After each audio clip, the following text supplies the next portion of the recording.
morning, everyone. Sorry we forgot the donut. This the Community Economic Development Committee meeting, and I'm John Weddleton, the chair. We'll do introductions and wrap around. Dick Train Assembly, Forest Dunbar Assembly. Which way you going? We'll go France. Francis McLaughlin, current planning division. Chris Usher, Public. Rick Usher, Public. I am Brian Thorpe, auditor. Eric McConnell, Office of Economic and Community Development. Amanda Moser, Clerk's Office. Andy Office, Clerk's Office. Terry Shortall, current planning. Sue Nolan, Public. Mike Morgan, public. Nick Miller, Public. Cade Ensto, Public. Aaron Ralph, public. William Mundy, Public. Randy L, current planning. Dave Whitfield, current planning. Bill Steyer, GH Electric. All right, thank you. Is Ms. Dabowski online? I did not hear that she needed to call in. Okay. I didn't hear it. Okay, so we've got first up license for retail for Arctic Herbery, and Francis McLaughlin is the staff. Key Wade just walked in. Thank you, Mr. Chair, members of the committee. Brian, as we expected, Brian Thorpe from Arctic Herbery has returned with his retail sales establishment application. The floor plan remains the same as previously approved by the Assembly with the cultivation facility, special land use permit for marijuana. But the exterior of the site plan did change. Based on the committee's concerns about parking demand, he added parking spaces in he reoriented the parking lot, so he went from 3 parking spaces to 5 parking spaces. Some of those parking spaces are now behind the building. Planning department recommended postponement of the case for a month over a lack of a neighborhood responsibility plan, and still concerns about the demand for parking, since this would be the first retail sales establishment to open in town. Since planning department informed the applicant about these 2 concerns, he returned with, or he's provided a neighborhood responsibility plan signed by the community council president, for the community council, Patrick Campbell, and he also provided a new parking plan that's been approved by the municipal traffic department. And those are 2 handouts that I've laid on the table over there. So that's sort of late breaking information that respond to planning department's recommendation. That's what we have. If you have any answer questions, those are the applicants here. Just real quick, so potentially total 11. Yeah. Parking spaces. Temporary. If I may, Yeah. the 6 that are being added are temporary for events only. It's not paved. The city, yes, you can open it up, use it when you need, but it's not permanent parking. So it's they approved it just for temporary openings when it might be open for parking. Any comments? How do you plan to keep the temporary parking open? The gate that's there, if you look at the drawing here, the gate It was was there yesterday. Okay, the gate's not up yet. I know, that's what I'm asking. It was there yesterday. Well, the fence posts have gone up. If you were there yesterday, you've seen the fence posts along the north line so far. They're all going in now, it's being paved today. But the gate that's there will be closed and will secure the back part, and the back gravel lot will always be closed off unless I open that gate. When I open the gate, it's going to be made so that it swings open, and then essentially stops you from going into the rest of the lot and just opens up the parking that I have there. If you look, it's just going to open up. It'll give you the rest of that the lot that's gravel when I open the gate. Also, the gate is movable, open, closed, lockable, so that when I'm not having the events, the gates will be closed and locked. So that I have some storage stuff there. I know, 25 garbage bags. That will be really clean before you open. It's lawn, yeah, it's lawn trash. It's not good. Like I said, I was there. It's better, doesn't it? How do you intend for your employees to get across Arctic? It's a 4-lane road. I understand you got to park across the street for employees. Yeah. How do you anticipate providing access for them across Arctic? Just run, go kart, come here, or whatever? There's a sidewalk, it's a block and a half down. That's It's not workable for us in the long run for our cost like what we'll see. Thank you. Oh, just for the record, Assemblyman Peterson has arrived. I missed the parking across the street. I don't know what that, and that was his question. He worked out an agreement with the property owners, I think, so the employees can park across the street. No, they'll park at my house across the street. Okay, across the street. Across the street. That means you're gonna have to go across the Arch Boulevard. How many spots? At my house, I have 6. Wow. Well, 2 in the garage and 4 in the driveway. Is that somewhere? Did I miss that somewhere? It's in my parking plan. The employees will park. There's a discussion of, Oh, it is, okay. It's in my traffic plan that I submitted to this. Oh, it's in your new. Oh, Yeah, okay, this one's- sorry, yeah, here.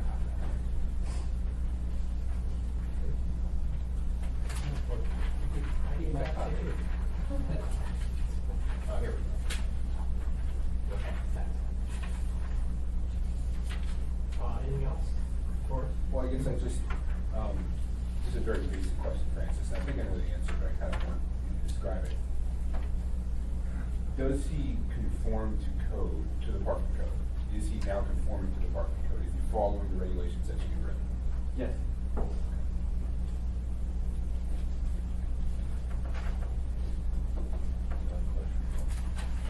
If in fact people park along Arctic, they'll be ticketed. There's no parking along Arctic in that area. There's no parking spot. They're gonna have to be off Arctic.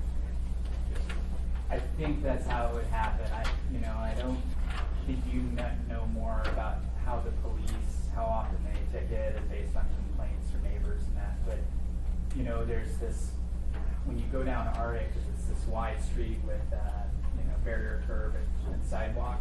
There is a little bit of area where, between the edge of the road line, where it's still paved, the shoulder, before it hits the sidewalk. And that's not a space for people to park, and they should know that. But I guess if it became a problem, then, the police or someone would have to deal with it. If in my case, if you look at the parking traffic plan I have, when I have my open events, I expect that it won't be open and I stay open, it'll be open, I guess, a product that there'll be more events for the first few months, probably. And I'll have, these events, I'll have traffic flaggers, I'll have people that are directing traffic. It's a small lot, and I want to stay on top of it, I don't want problems. I know the picture. So I will have, traffic flaggers working the yard, showing people where they can park. I expect that the events, when they first happen, they're gonna be popular. You'll raise it about the first 2 months. Until there's a steady supply of product and more stores open, it'll probably be, it'll be once here and there where I get some product and it'll be a busy day and it'll be a couple hours. Have you been the product out of Anchorage, for example, down in Kenai here, they're drying product in Kenai, you gonna bring that up here? I haven't secured the Kenai product yet, but I'm working on it. The stuff in Fairbanks that's coming down is sold to a distributor, to a retail store. The stuff like the seal off is I'm working on, stuff too, I'm working on. I'm trying to get some secured stuff out for a product at some point. We also have to understand that there's no product until we have the testing done anyway, so. Okay, Chairman. Can I ask a question actually of the clerk, or perhaps the planning department? How many more retail licenses do you see in the pipeline already? When do you start to think they'll start to arrive in any kind of roll for us? You'll get, definitely several more over the next, couple assembly meetings, so, they're coming. I think there's 5 total in the immediate pipeline. So next week or maybe the week after at this committee, they'll get more retail. Pete, got any questions? Mr. Crane? Amanda, have we received them, the state got on these licenses, does they have to submit it to the state and the state gives it to us immediately? Not- So, have we gotten anything yet? Not to my knowledge. We're about $18,000 shy from the state to our last count. I do not know the specific figure. Summers County. Huh? Is it Summers County? We're counting. I don't trust the state, I'm sorry, they're both broke. Yeah, that's kind of wrong, they haven't, it was hard money I gave them. It's not like they took it on credit or we collect money from me before they give you a portion of it, but. Well, I have a couple questions. One is, I do have a concern that when you open it, it's huge.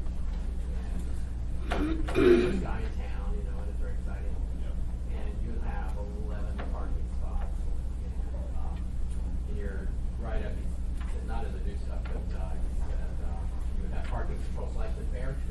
may not be your best example. Well, they did control it, they fixed it. What's that one on, Northern Lights?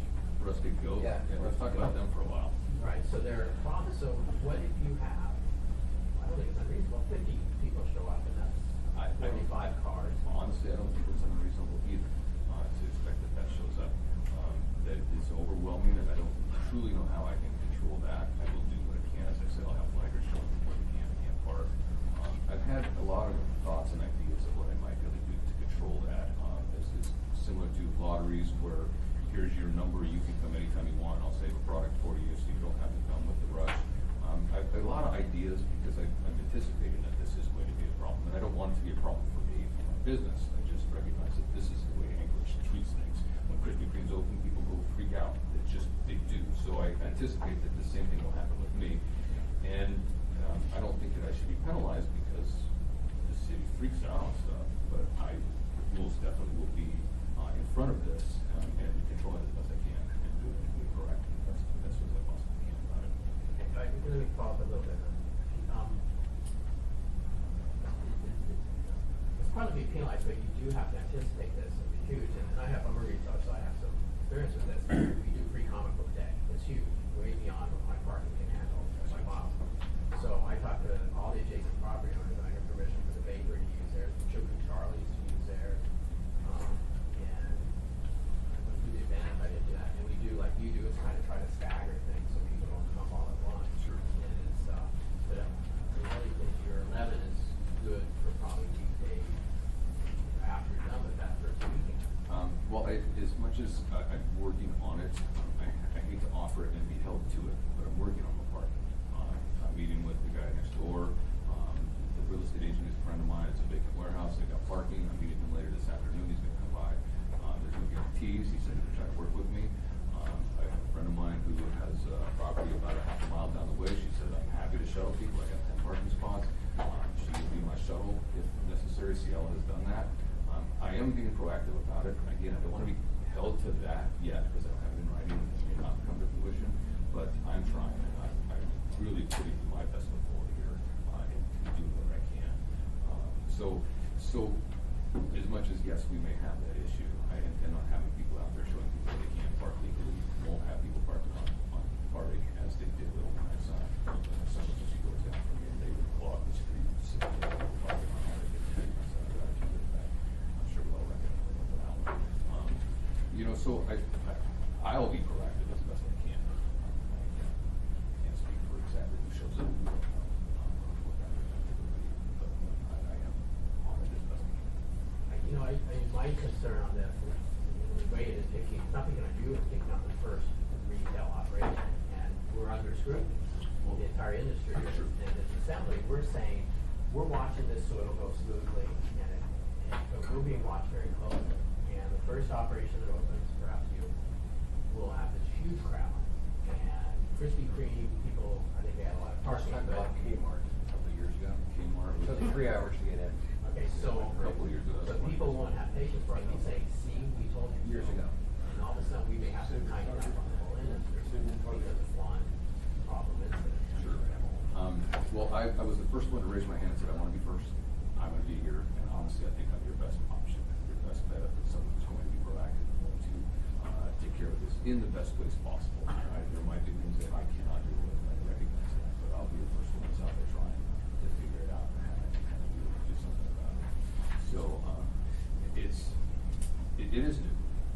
And like I said, as the first one, I'll take the brunt. I'm going to do this. I'll be here in front of everybody. I want to be first. And that's been my goal all along. And I think I'm the right guy for it. So I don't think I should be delayed. I don't think I should have issues. I'm proving in every way that I'm willing to work with the city and do the best I possibly can as this gets there.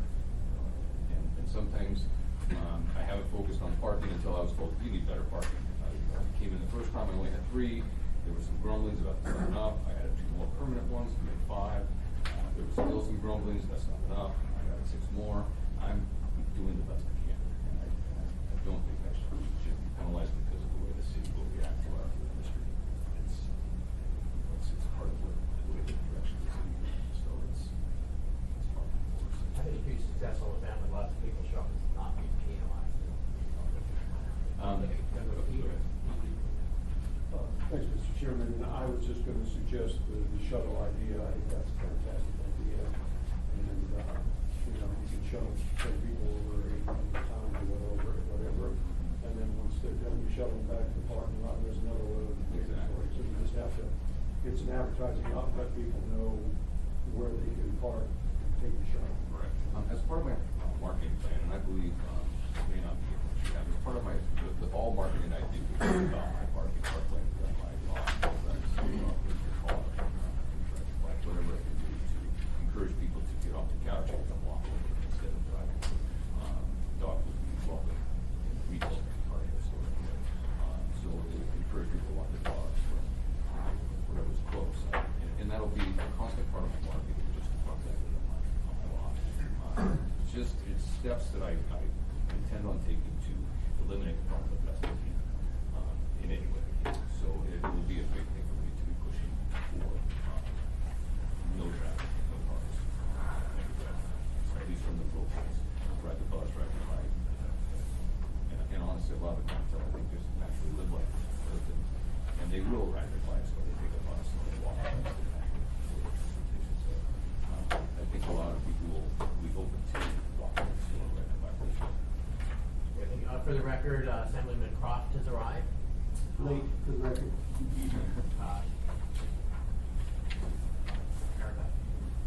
I'm assuming that Mr. Thorpe will have a website for his store. I mean, it's hard to imagine a store today that doesn't have a website, and I was thinking maybe the committee could suggest that the website both have information about where not to park, you know, don't park on Arctic, don't park in the neighborhood, that sort of thing, and then maybe also keeping it very much updated about, you know, when there's no product available, so people should not visit the store, that sort of thing, so that people who may be looking for, you know, oh, where is this located, and checking out the website would have up-to-date information about times to go, and then also parking information to make sure that they're reading about places like the appropriate park.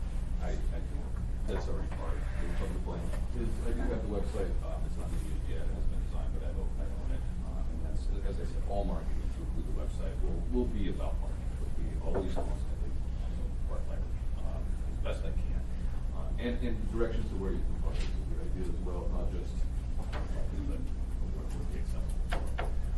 And we talked about signs before, and I don't want to get some clarification exactly what I'm allowed to have for signs.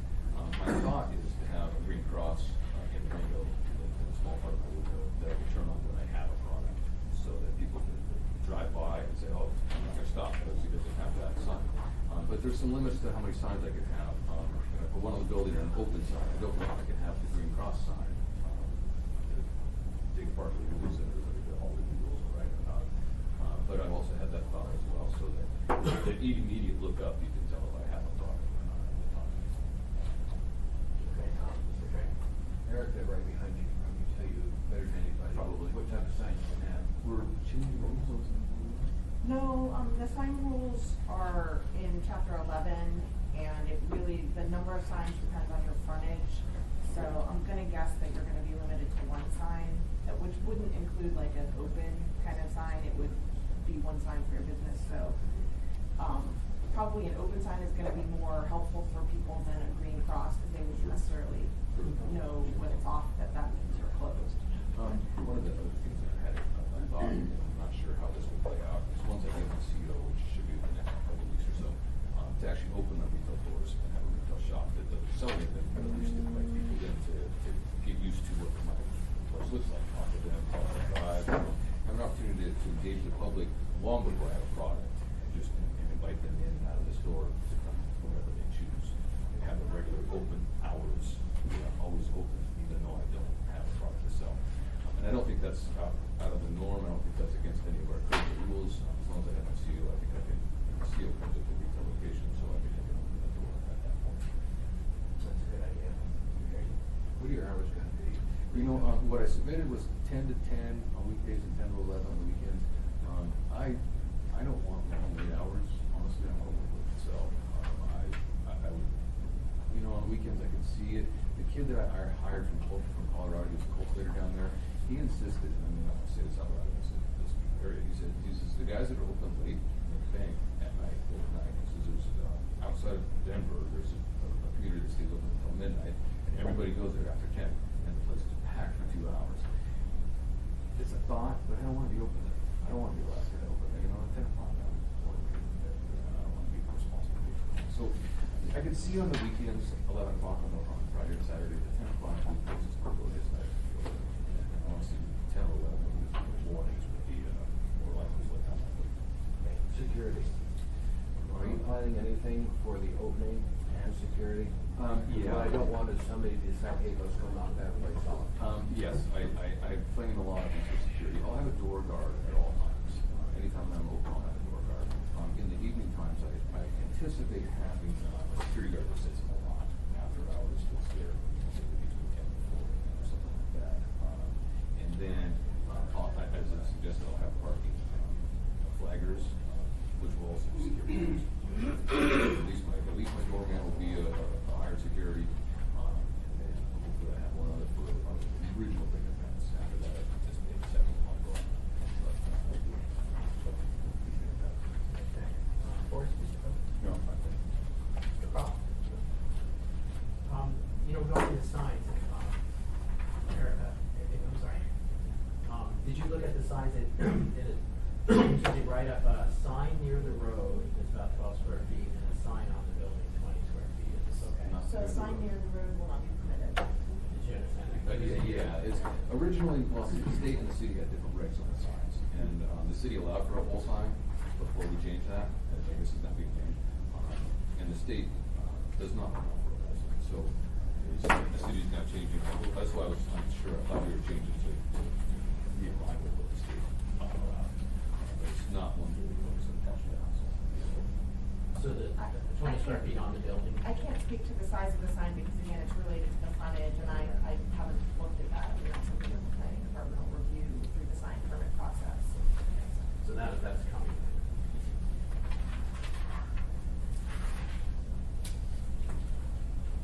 What's your expected rent rate?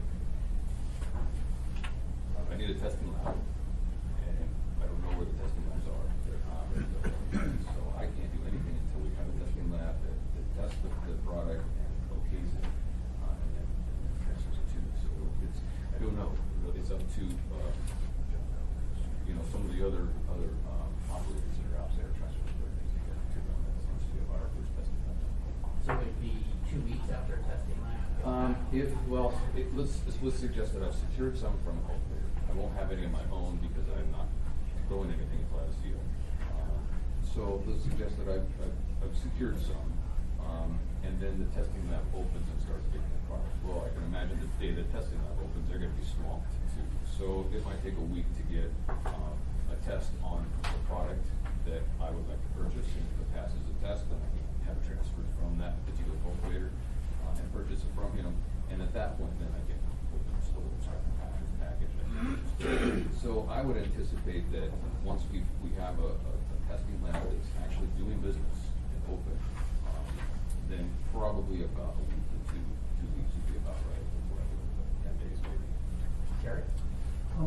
Just along those lines, I would point out that the operation identified as can test is likely to be the first one to open. They're in the permitting process right now. They've been approved through the assembly.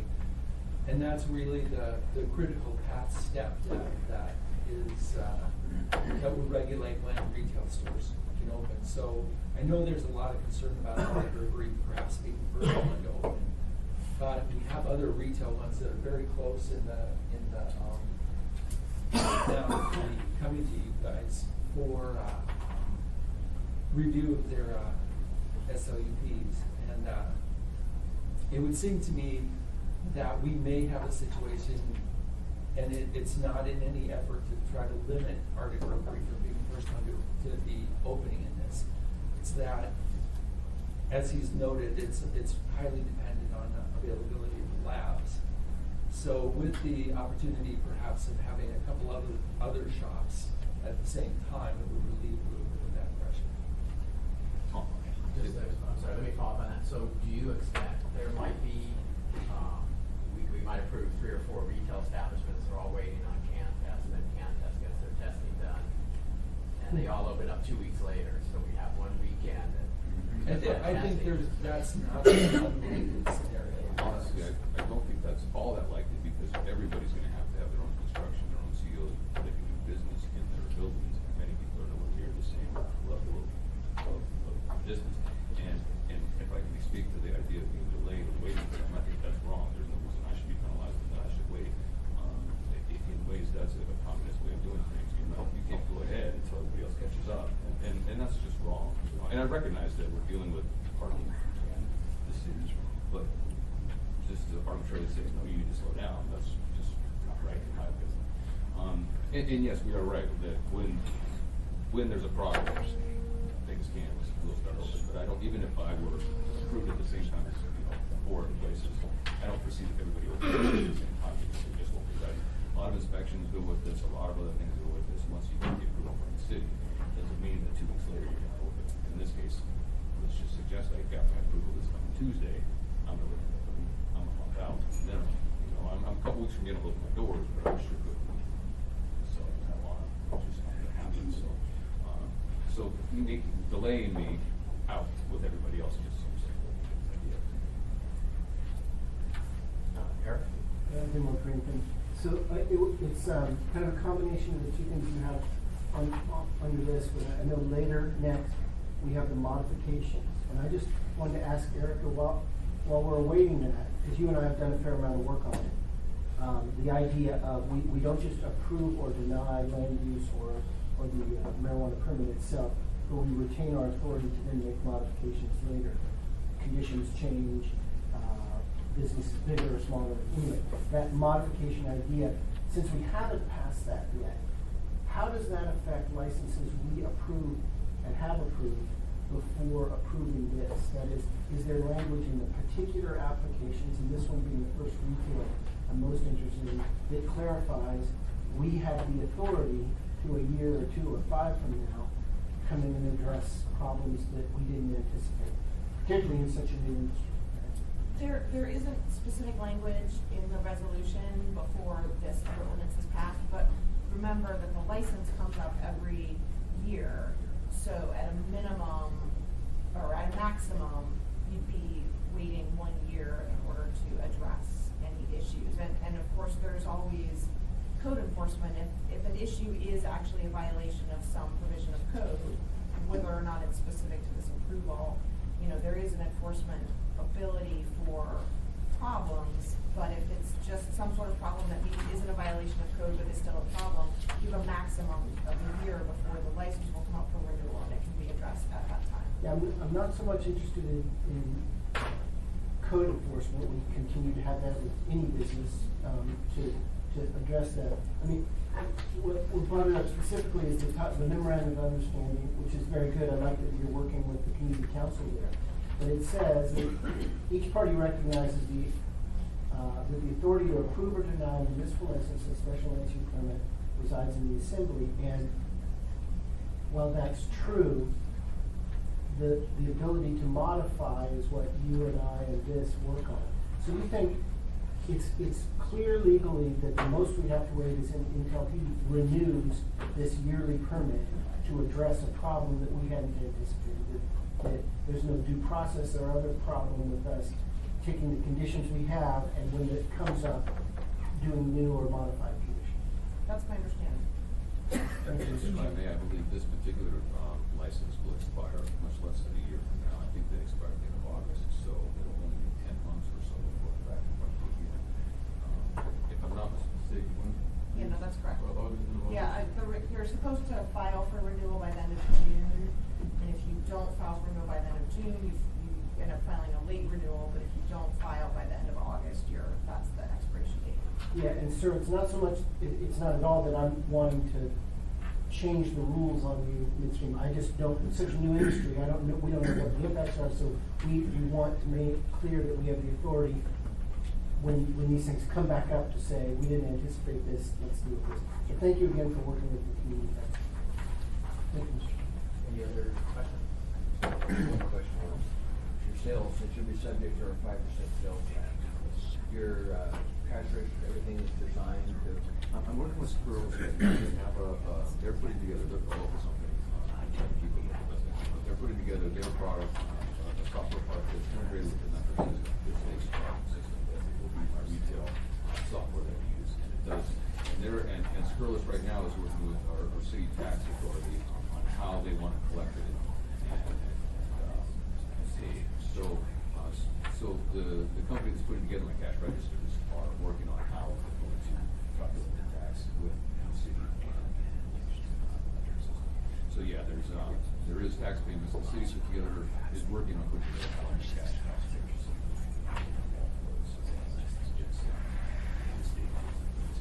I talked with the couple of the different tax.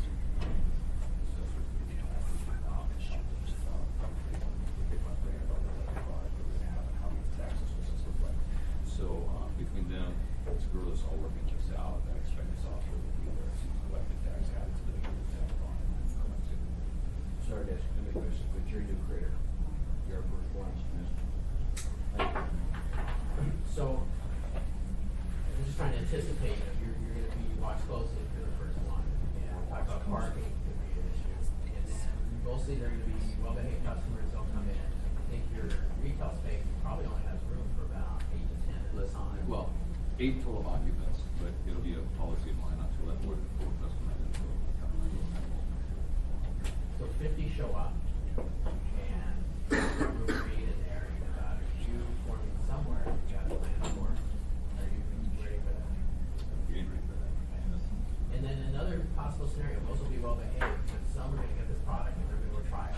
They're gonna walk in the neighborhood, find a tree, hang out there. That's gonna hurt the industry. It is going to hurt the industry, and as I suggested, my flaggers, the people that are working the traffic and stuff, that will be part of their job, is get them out of here. I don't want them, send them home. Now, what they do once they leave my property, go find a tree, I don't know how to stop that. This has been an industry that for years and years and years, people are just looking at very smart. But they won't be doing it all. Question them now. Lettering, nobody's allowed to smoke on the lawn, you can't smoke within 50 feet of the building. So it just won't, it's not gonna happen around my shop, so. Maybe not near your property, but the general public won't care. It's even worse if they're parked 3 blocks into the neighborhood and they go right up there. We'll have a problem.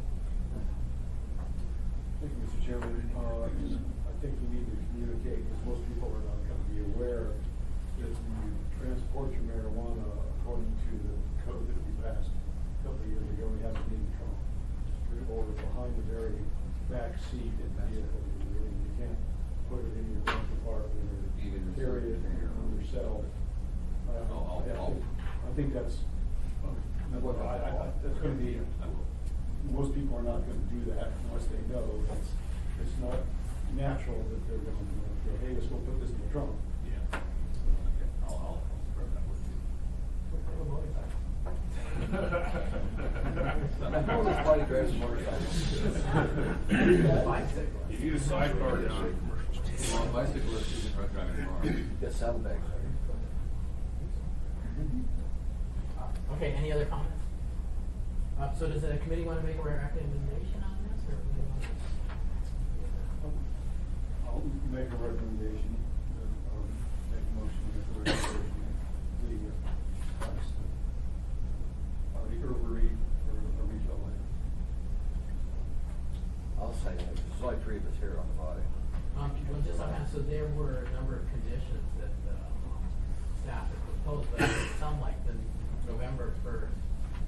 The delay to November 1st was for us to take it up with the assembly. Was that your recommendation? Yeah, the planning department, so they're scheduled for Tuesday, right? And, the planning department came to the determination of concerns about neighborhood responsibility planning and, temporary parking. So we recommended postponement for a month to resolve those issues. It appears that the applicant has addressed both of those issues. So the options of the committee are to agree with the planning department's recommendation to postpone this until November. Disagree with the planning department and say, well, those issues have been resolved and we were recommending approval for this tonight. All the conditions that you would want, unless you add any, are already there.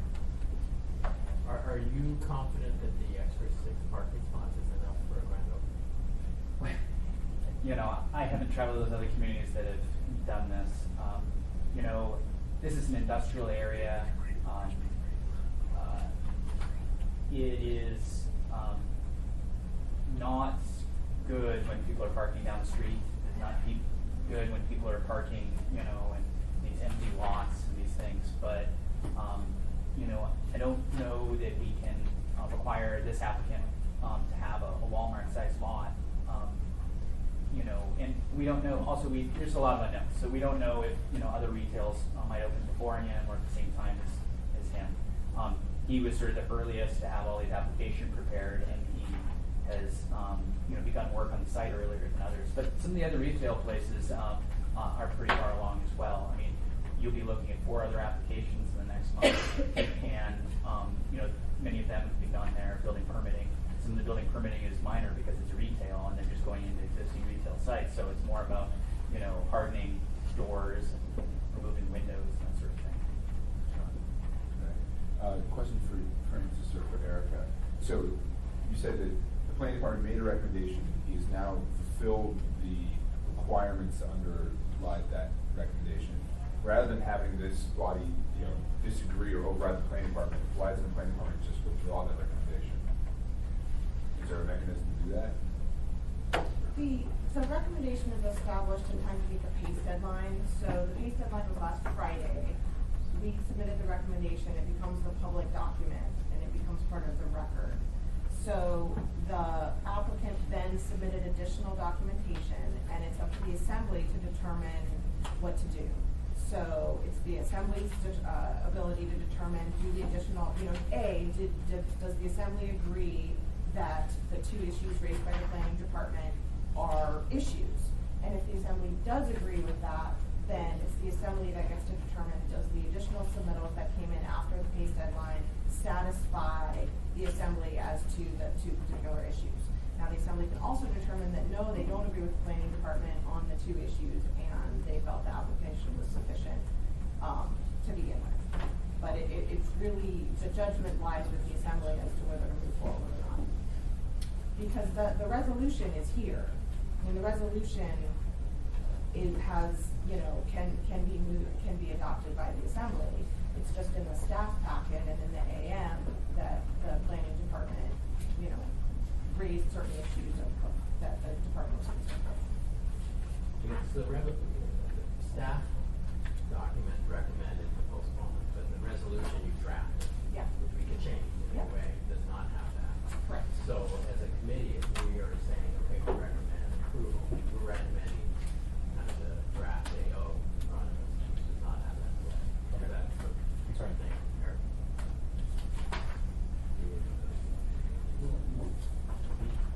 Thank you, Mr. Chairman. One additional thing, is you have to secure, the empty parking lot, you know, for parking, be sure and have some sort of written agreement.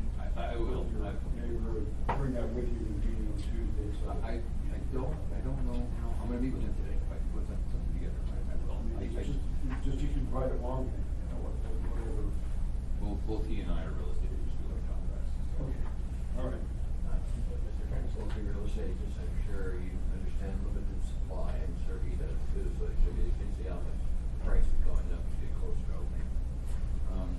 It's interesting, talking to the cultivators and what they think their product is worth. Come to our meeting, should be interesting. Which one?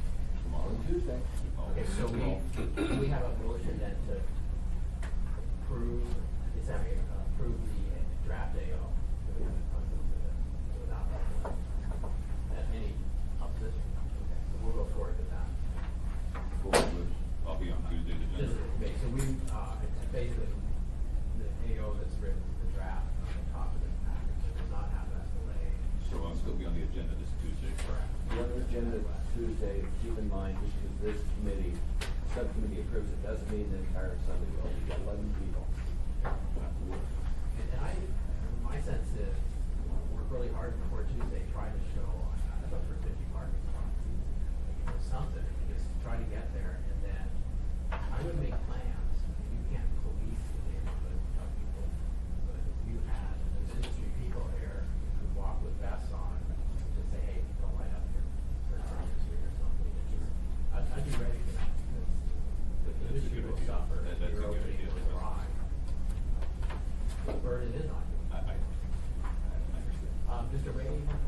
question, just because, I'm a bit confused. It seems like we're dealing with him, which has been going swimmingly.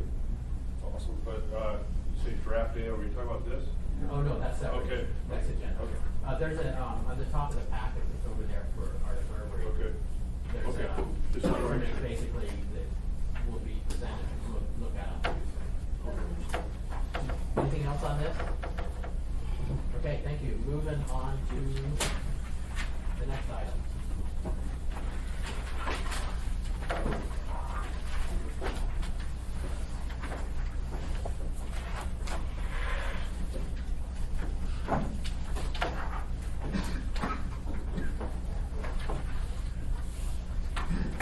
Erica, did you want to come up and talk through it?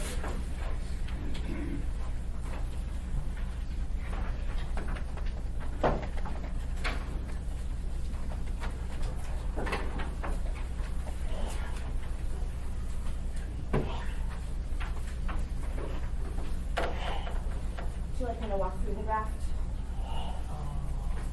Has everybody gone through this and read it briefly? Do you want to have Erica just go through the whole thing, or do you want to go, there's kind of discrete changes, you could go to discrete change, discuss, so each change. What is it now? Does that work? Yeah, that's fine. So section one, this actually came about through some of the discussions about the, anti-human trafficking posting ordinance that was, introduced at the last assembly meeting. And we were looking at the definition of adult-oriented establishments, and as, you may have noted, it exempts, the limitation on minors due to the sale of alcohol from the definition of adult-oriented establishment. We realized, we need to change that to also include sale of marijuana, because adult-oriented, establishment is intended to, be limited to places where minors are not allowed due to, things related to sex and that kind of stuff. So that's section one. So we're gonna, does everyone have a copy of this? We're looking at the proposed changes to the marijuana ordinance, so everybody have a copy. So we'll go, Erica will go through each step and we'll discuss, but if you have comments, and we have industry people here, so you'll deal with the reality of it. And if you think something just won't work, we'll let you know, it'll maybe me, and we'll talk about it, okay? And everybody has copies? Go through. Children are already prohibited from these establishments. This just means that's not what we meant by adult-oriented establishment. Correct. Any comments? Different type of adult-oriented establishment. Okay, section two. So this may be a little confusing, but this has to do with how we've structured Title 21. So within Chapter 5, which is the chapter that defines the uses, before we had marijuana, we had 4 broad categories of uses. We have residential, community uses, commercial uses, and industrial uses. And so there are places within the code that talk about those 4 broad categories of uses or some subset of those 4 broad categories of uses. When we amended Title 21 to add marijuana uses, we basically created them into their own 5th broad category. So technically, commercial marijuana uses are not residential, commercial, industrial, or community uses. Technically, within Chapter 5, they are a 5th category. So I went through the code and I identified those locations where we discussed those 4 broad categories, and when I felt it was appropriate, I proposed adding the 5th broad category of commercial marijuana. So this is a section of code within Chapter 3 that talks about land use permits, and land use permits are basically inside the building safety service area, they are called building permits, and outside the building safety service area, they're called land use permits, but it includes both of those things. And this is a section that allows certain types of improvements to be required along with a land use permit in some particular situation. So basically all types of, this applies to all types of development, and we just wanted to capture that 5th broad category of commercial marijuana development in the same way we capture all other types of development. Does that make sense? Any comments? Yeah. So I just had a question about this one. So if commercial marijuana establishments have to get a special land use permit, and that same process is kind of set aside for alcohol licenses, how come there's not a sixth category for commercial liquor sales? Because alcohol establishments are not a broad category within Chapter 5 of Title 21. So most liquor uses are captured within the list of uses in the commercial uses category. A couple are captured in the industrial uses category, such as a brewery, that's considered an industrial use. So they're already covered under commercial or industrial categories. So it might help, if you look at, if you go to the table in Chapter 5, and I know you probably can't see this, but you'll see these broad gray bands, and that will talk about the very broad use category, and then under that there will be a list of specific uses. And so we're just talking about these broad use categories. Thank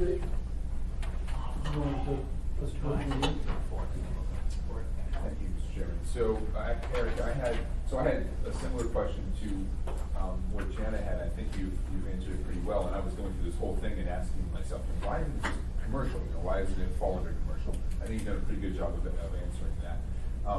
But practically speaking, so there's a number of places where you do exactly this, where you separate out commercial marijuana versus commercial. Practically speaking, will this particular amendment, as introduced here, not talking about the separate set of regulations they passed before I was on the body, but will this amendment here have any sort of practical effects in the real world? Will they end up being more tightly regulated because of this amendment versus, say, liquor licenses, or is this sort of procedural? They will be treated the same as all other types of uses because of this amendment. They will not have a special exemption or carve out from this particular section any longer. Except for the other set of regulations we already passed, that we were talking about that whole edifice of law that's already been created. Right. That makes them special, but this doesn't. Correct. I think, Eric. I guess, I'm still stuck, Forrest is smarter or quicker than me on this. These are very general categories, and then there's this new one that's a very specific industry, and it seemed like if we were, and your explanation, well, alcohol was already treated under these categories, sort of begs the question, well, why are we treating marijuana that much differently? I mean, I could see where you say, we have residential, community, commercial, industrial, and these special uses that we worry about in certain ways because they're drugs, because they have, and so why wouldn't we say, and those restricted uses that have special rules?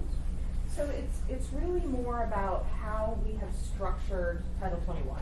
So it's really more about the way we decided to organize our code. So if you look, and I'm looking at the table of contents in Chapter 5, we have Section 030, which is residential uses. We have Section 040, which is community uses. We have Section 050, which is commercial uses, and we have Section 060, which is industrial uses.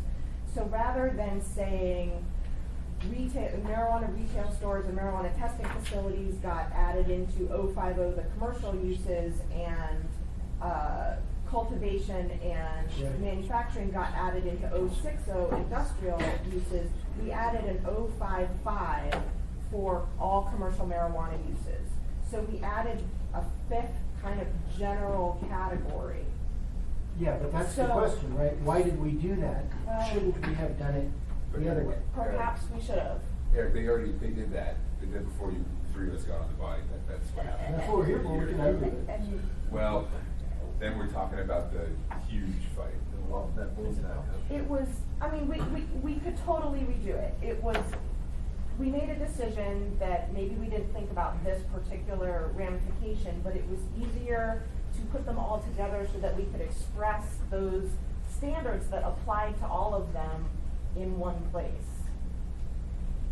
It might not have been the right decision, but that's where we are. Okay, let me, And then, one other question, this just shows how much, I'm still learning Title 21. This doesn't have any effect on non-conformance rights, right? Like, if we get a non-conforming determination, creating a separate fifth category isn't gonna stop us from being able to use those, right? Correct, it has no impact on that. Okay, you? I think in the long run, I can understand the need to synchronize stuff and say, well, okay, we gotta line this up because it's a special thing, but I think the question we asked, what if you didn't do that? Would it also work? Because what we're doing here is you have really broad stuff, which is not perfect in itself. To me, industrial really is commercial too, but okay, whatever. It's big, broad stuff, but then you're doing this little pinpoint laser, saying we got this little pinpoint industry that has its own special rules. And that's really not where we want to go. Eventually, in the long run, after we're done with all this, it'll be just another business that won't need this kind of scrutiny. At the most, it'll be like alcohol. That'll be the worst. And you're enshrining it now. You're enshrining this little pinpoint thing with a special ecosystem with special rules.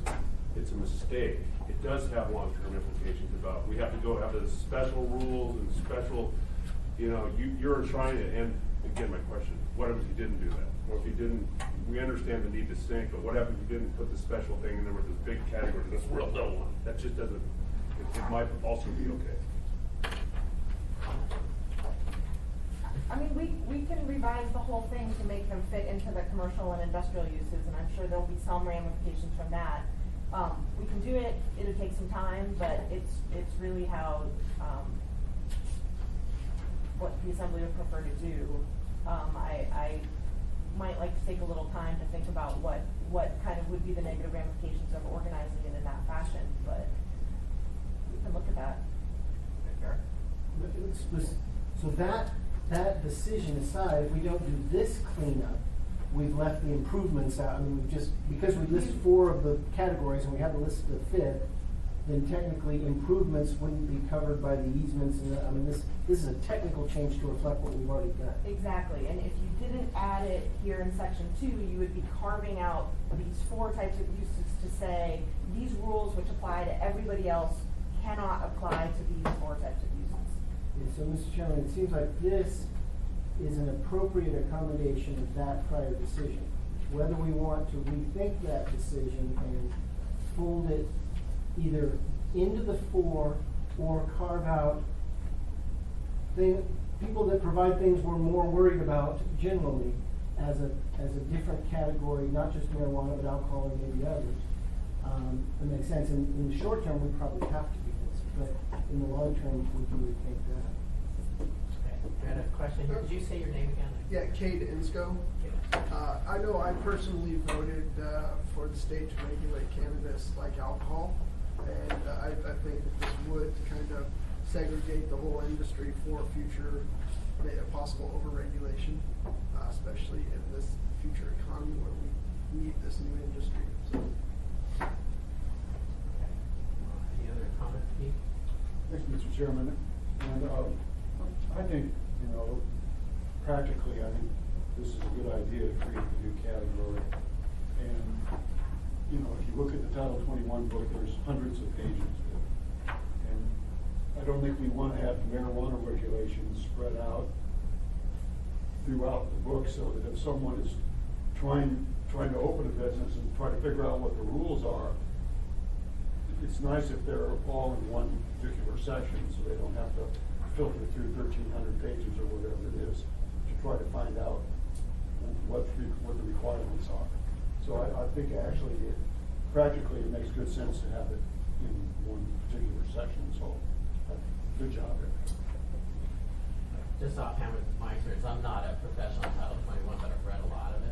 And we had an issue with medical uses in industrial, which was convoluted with pieces here. And if you just read the part that seemed to make sense and missed this part way over here, it was a very expensive mistake for someone. So, in fact, it's a gift to have everything for your business in one spot if you can get that. So I think in a way the marijuana industry scored. So how do you want to, now if we make a recommendation for the assembly, when is this in front of us? It hasn't been been put into. Good job, this is there's other all- board, this is other all boards draft. to discuss and all Right, that, right? well, there are, we go through, do you want it, so this is, they're kind of discrete points, we say, okay, we're comfortable with this, let's recommend this, and then we might have pieces that we don't. Well, I just wanted this particular. this practice of adding commercial marijuana to this list is sort of scattered throughout. Yeah, so I'll point out when it's Right. this issue again. Okay, but is the committee comfortable on this particular issue? Okay. Yeah, I'm comfortable for now. I think they raised some, good points on whether we pull it out.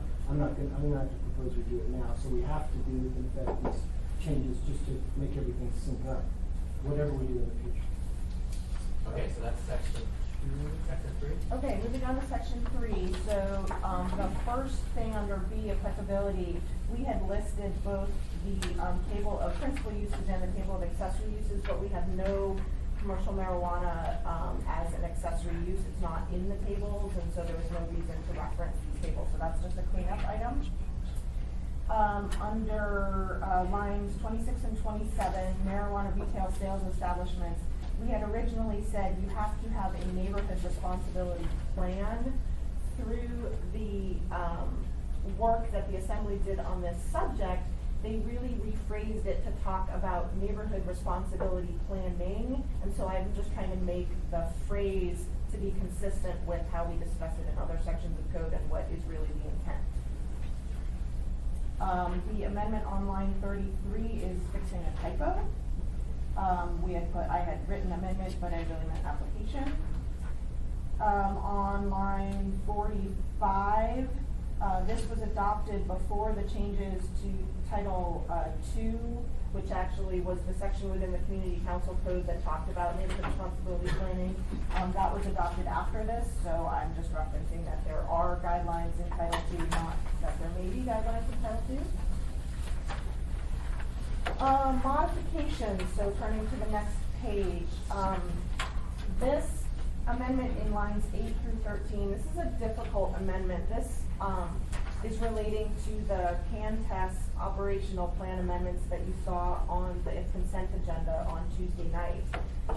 CAN-TEST made a number of minor changes. They changed the company that they contract with to provide their security. They moved their receptionist desk a little bit. They changed something about their sign. They might have made some other minor changes, and they were pretty minor, but the code basically said they had to go back to the assembly because they weren't the types of things that could be approved administratively. Mr. Weddleton and I talked about it and wanted to allow more types of those minor changes to be approved administratively without having to come back to the assembly and pay a fee that's not insignificant. But there's so many details within the applications that it is very difficult to be very specific about which things are minor and which things are not minor. So I proposed some language that basically leaves it to the judgment of the planning director and the municipal clerk together to determine whether something is significant enough to have to go back to the assembly on the consent agenda.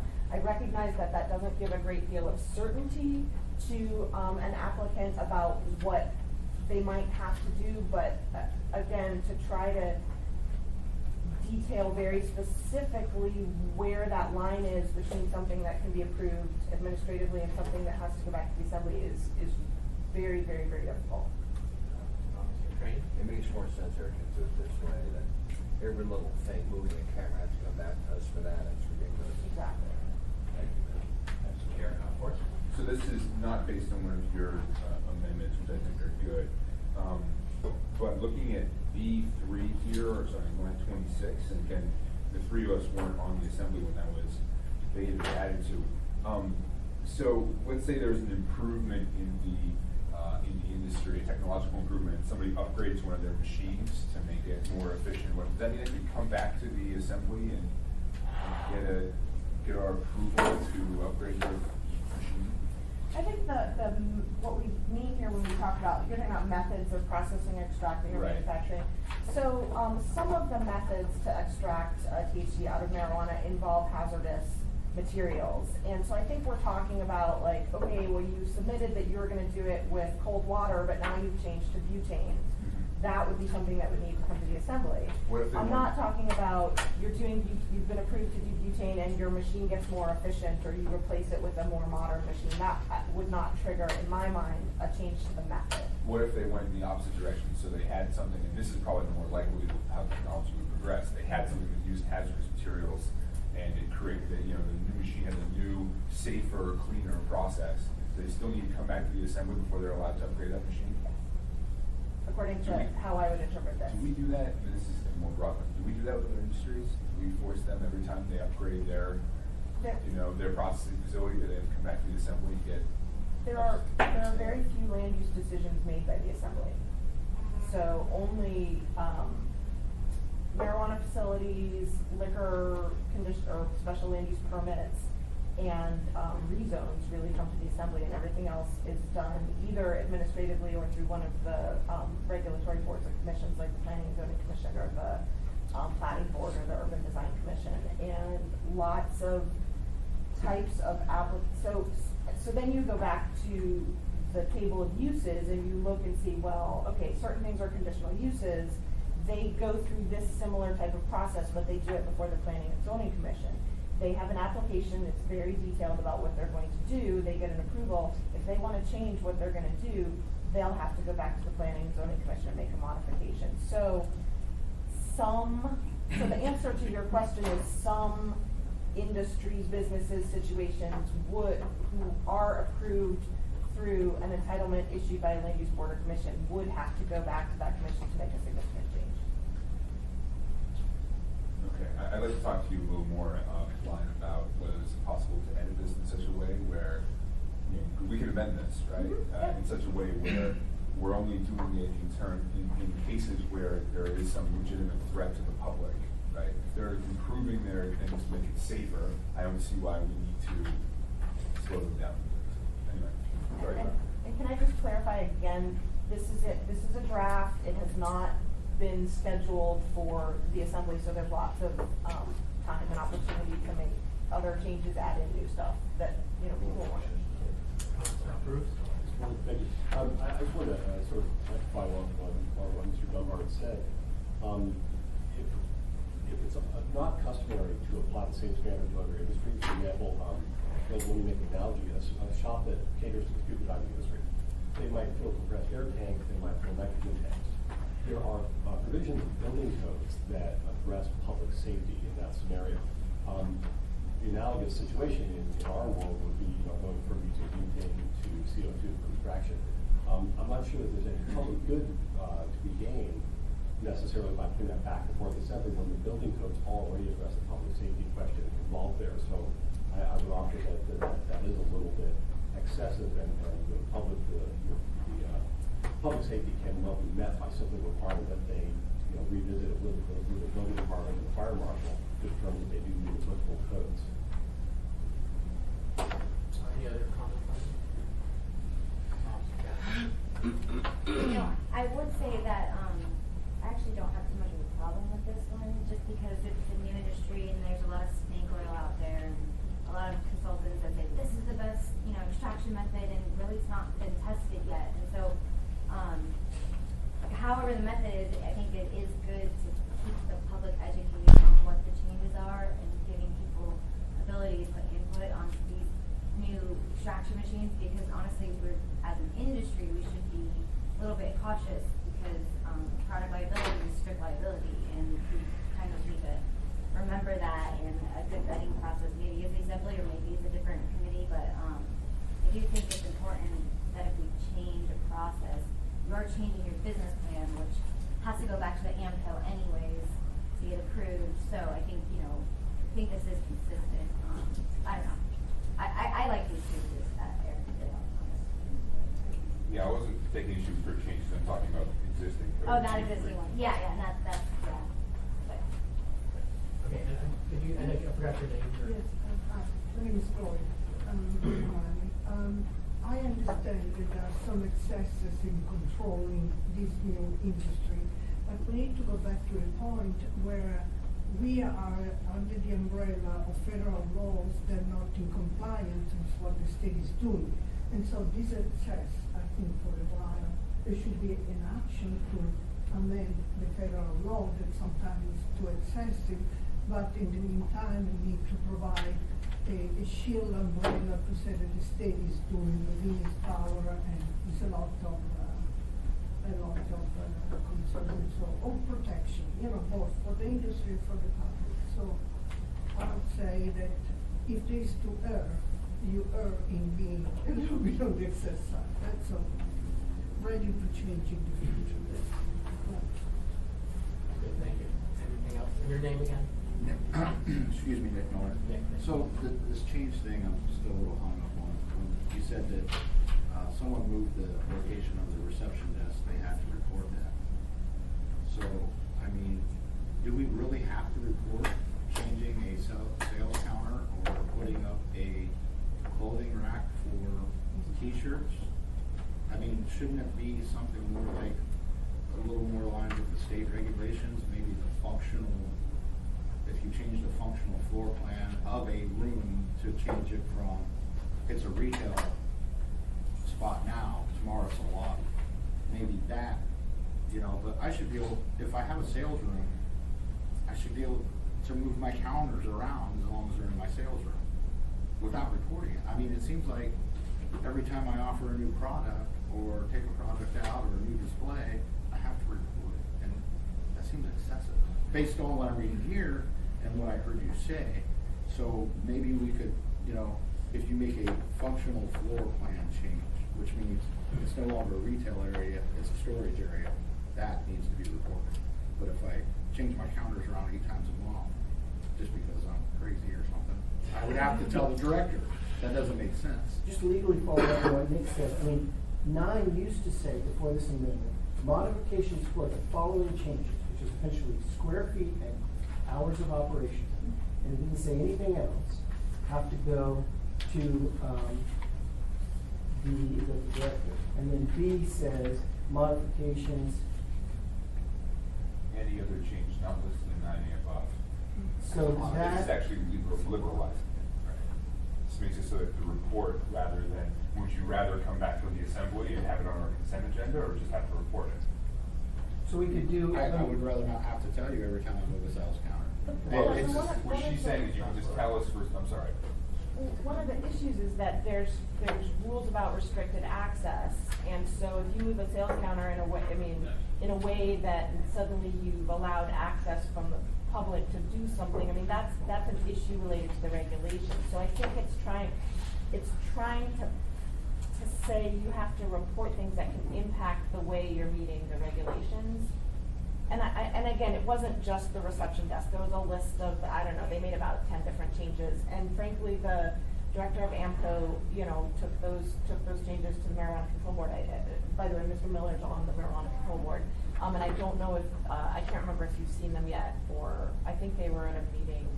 I can't remember if you've seen them yet, so. I think I would have remembered the reception calendar. Yeah, meeting well. had I seen that. So- But based so- on how this was written, I would have to report that, right? Yes, because the inspectors will come in and they'll inspect your facility based on the plans and the information that you've submitted to, the state, for the state inspectors, and the city for the city inspectors, and so, to update us, and again, we're trying to make it so that all you have to do is just submit something new, we're not approving it, But although. my plans that have been submitted don't show a reception counter.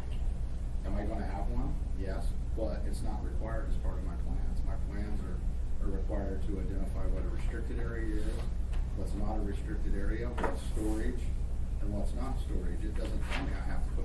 And how you're gonna, check IDs. Again, I didn't really But I delve didn't into say this one, but anything it was could upside have, down or stand up. this one could have been related to, how this entity was gonna check the IDs and make sure that people under 21 were not coming in.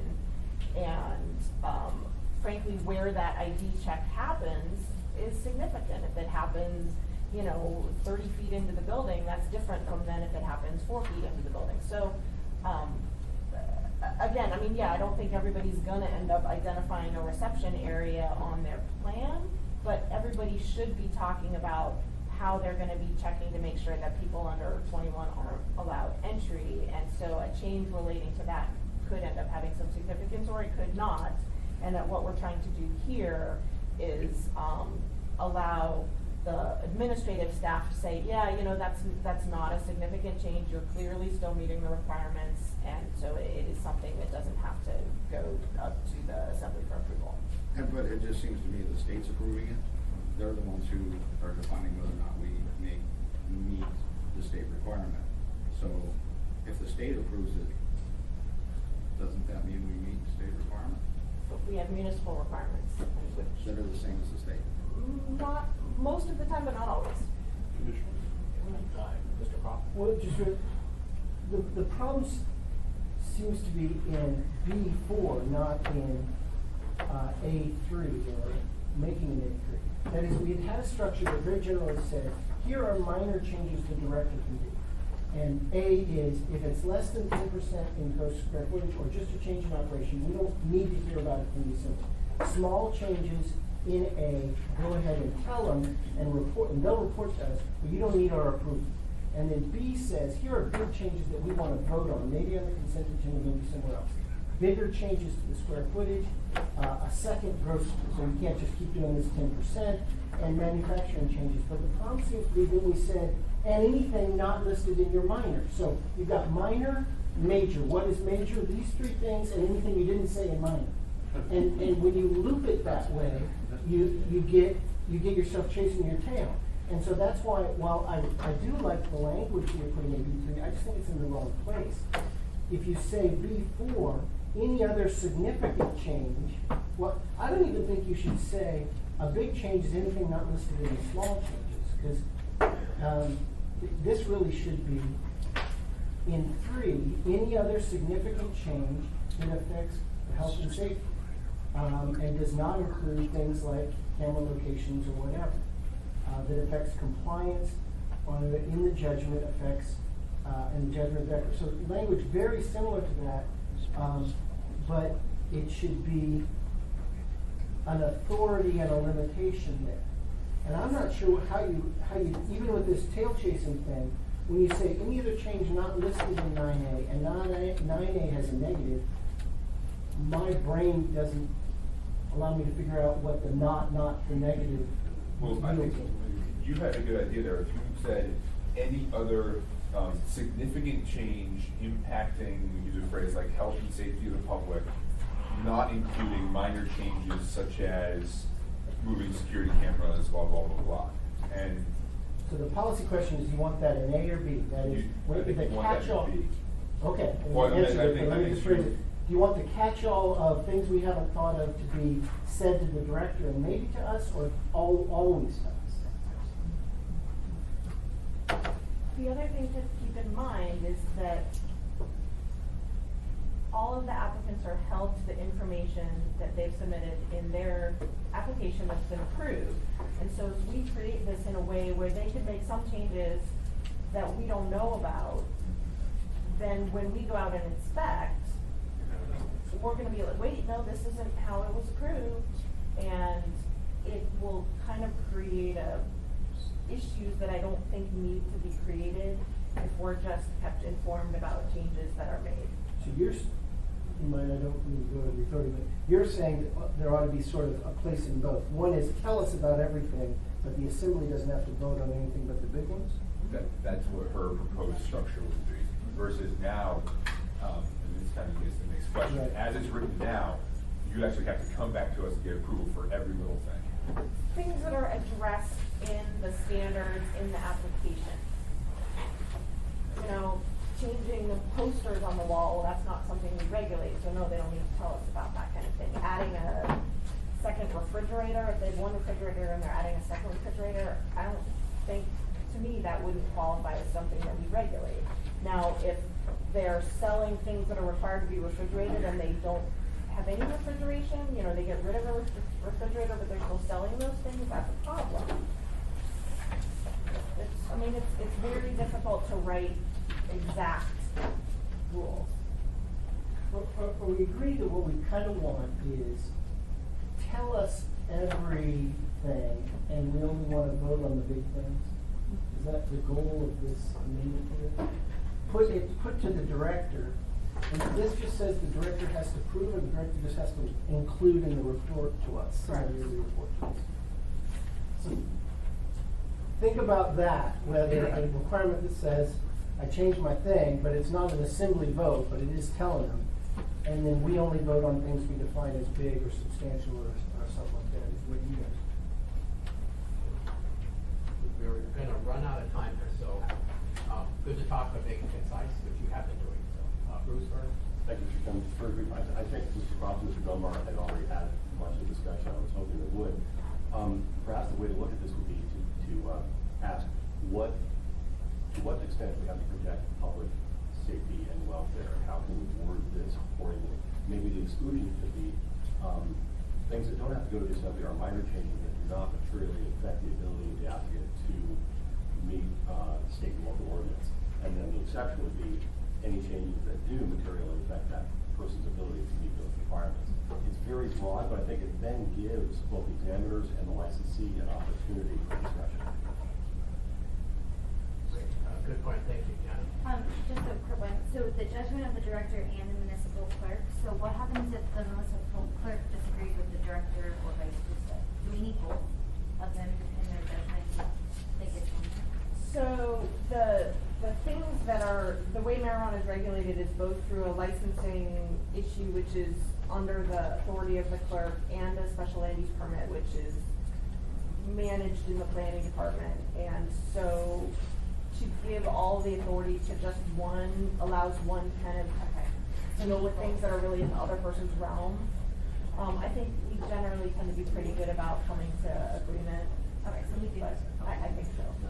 So do we mean there, in the judgment of the director for land use and the municipal clerk for the permit? I think they would concur, because there's a lot of overriding. So maybe this is something we can do some more work on and not feel like it's finalized, since there's a lot of interest.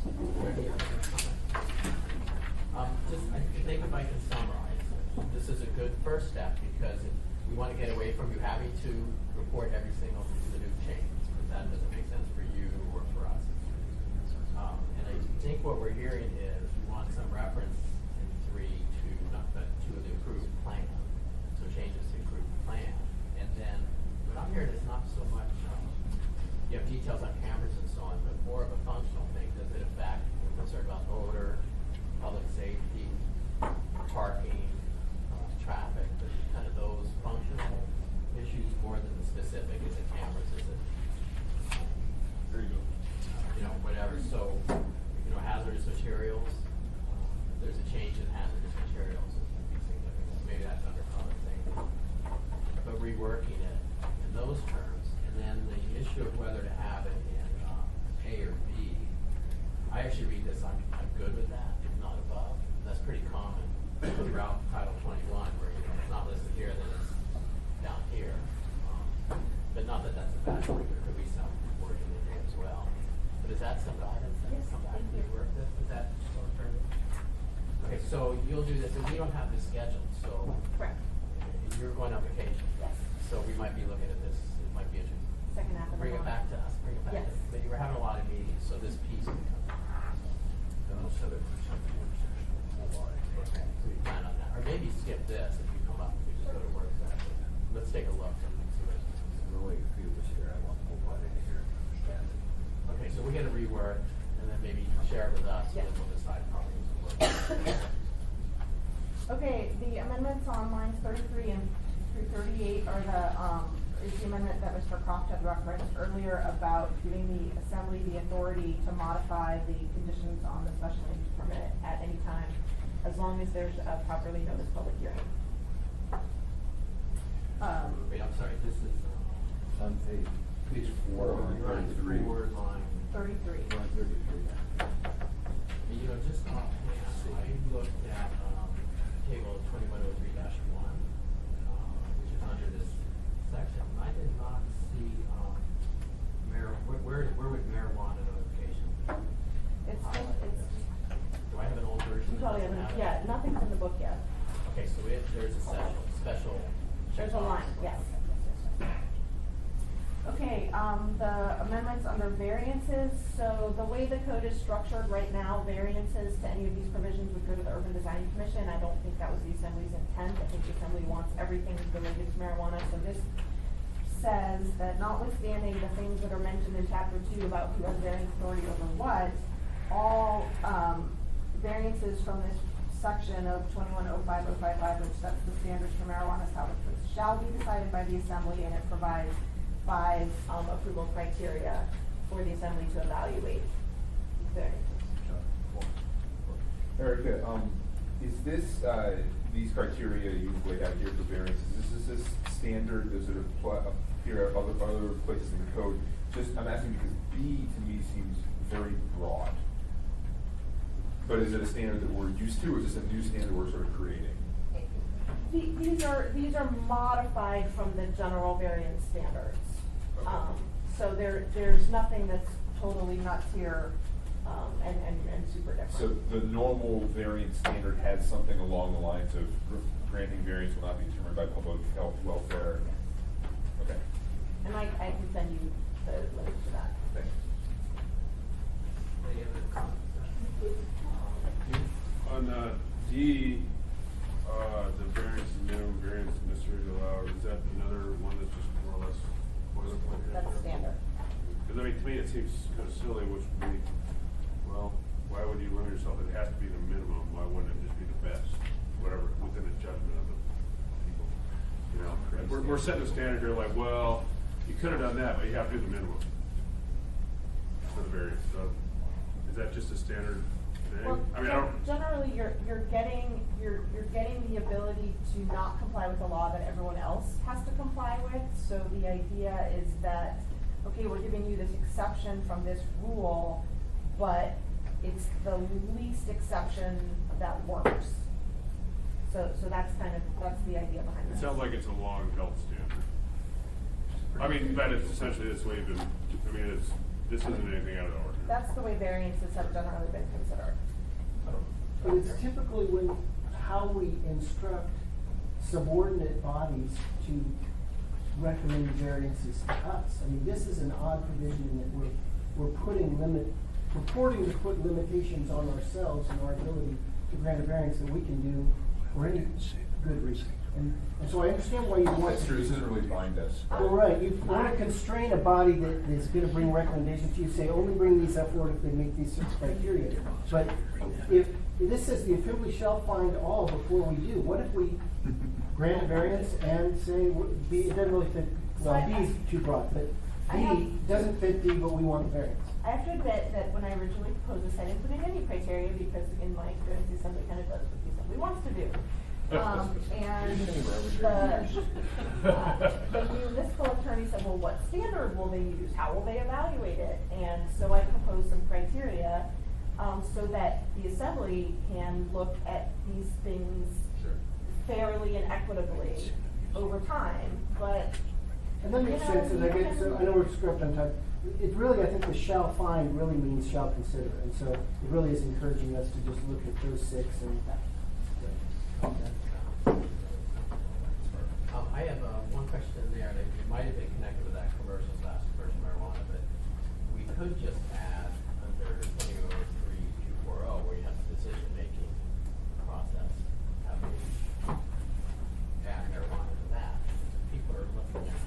well, that's If you look there and you don't see marijuana, you think, oh, commercial, and you go by the commercial. That's the variance section. So that's the section, and it doesn't right now have anything. I mean, the assembly doesn't do variances for any other thing, and so it would have taken a great number of amendments to change the text in 2103-240 and in chapter 2.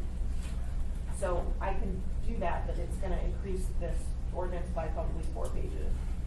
We don't do variances, we do rezone. I mean, we rezone when we pull something, a use that wouldn't have been allowed.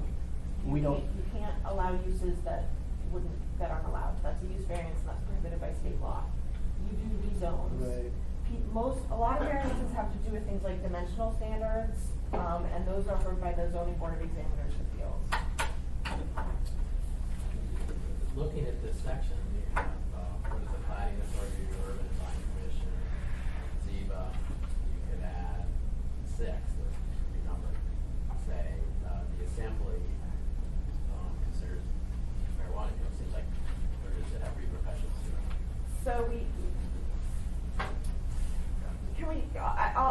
me show you what I'm talking about, we can touch on it later, if that's okay.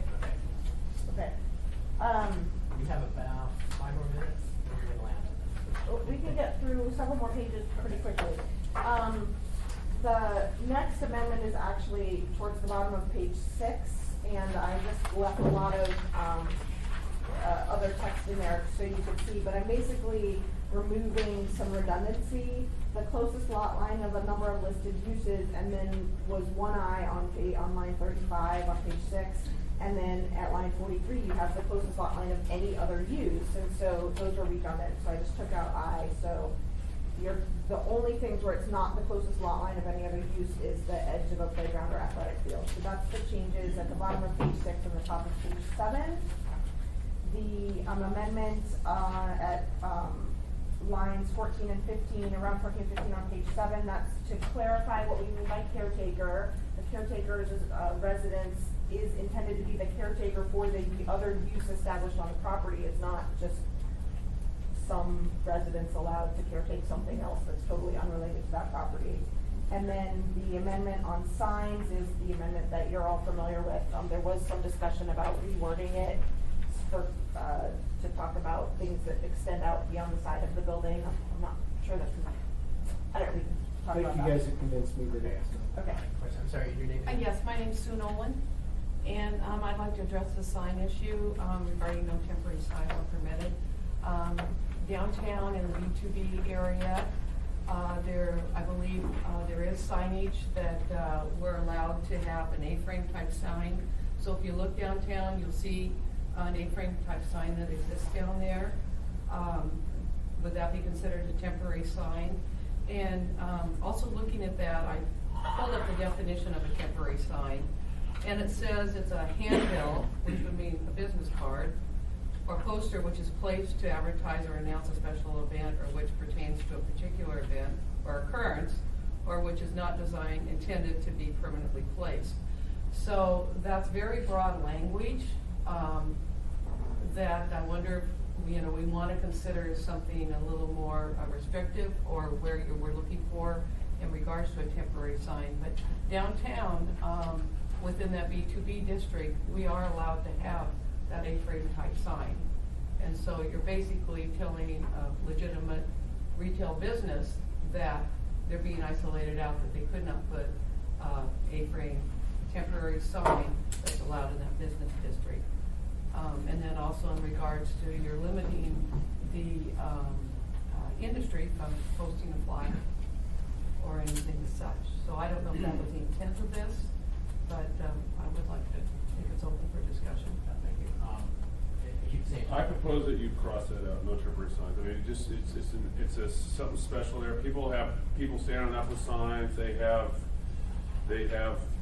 Sometimes they'll park a van and use van as a sign, and just whatever the lay of the land is for all their businesses, then there should be the lay of the land for the marijuana industry. You shouldn't have a special rule saying no temporary signs, because that is special rules, and we're gonna stick you here. Oh, you got a temporary sign. You got a temporary sign there. Well, every other business in this town has a temporary sign here. Why do we have to? I mean, this isn't.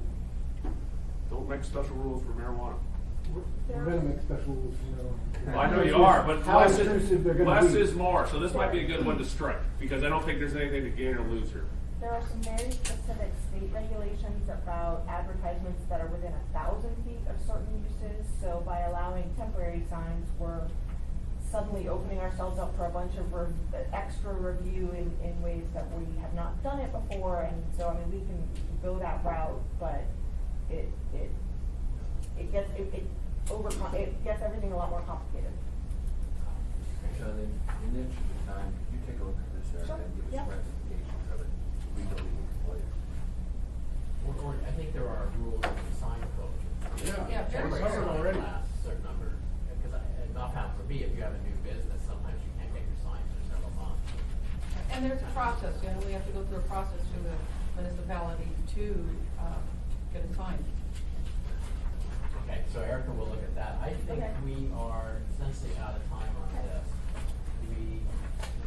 Erica? Yeah, I have a question on something. We may want to continue this, and you're back. I'm back on the 17th, so do you have a meeting for, the 20th, is there a meeting on the 20th? I think we meet every Thursday, don't we? We are meeting frequently, so I think. I think that there's that meeting, because there's an assembly meeting on, oh, and that assembly meeting on the 25th, which does not have marijuana. Budget.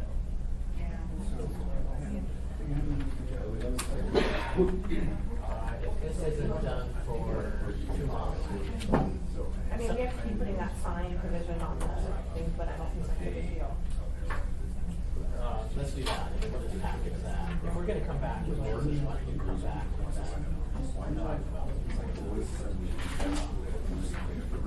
Okay, so Approve of what we approved. we'll probably end up, then we'll do this in early November again. Because, I am back one week and then I'm going to Denver for marijuana conference for the next week. I mean, that's a.